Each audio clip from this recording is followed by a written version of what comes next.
I am thrilled that Shashibo gifted me this shape-shifting box because my kids already love these. And what's so cool about Shashibo is that you can play with one box in a variety of ways, but when you get more, you can make even cooler, larger, complex creations. Let me show you. And as you can see, I just broke that, but it had 4 Shashibo building blocks in it, and I'm gonna need my kids to put that back together because they're the ones that play with this.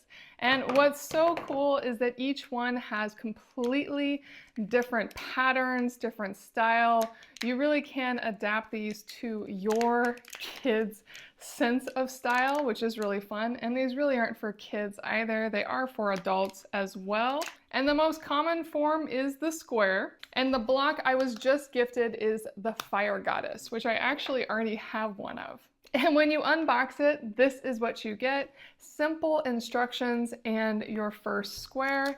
And like I said, this one I already have. The first time you get it, it is a little rough to pop open, but once you get used to it, it clicks so easily. And this is so cool. This is actually an improvement upon what I have, as it has little snappy sounds as it pops into place. My originals do not snap in the same way. So I don't know if they've changed something or if that just is what happens as you use these over time.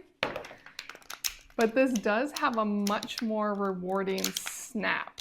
And where that snapping is coming from is from the folds and the magnets that pop it all together and give it that really rewarding experience as you put it into different shapes.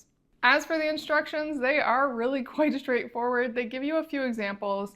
They explain how the more Shashibo building blocks you have, the more you can create. And there is actually an app for this as well that you can use that will walk you through more designs and more ideas. So if you are looking for a fantastic screen-free fidget toy that you can really build upon, I cannot recommend the Shashibo building block enough.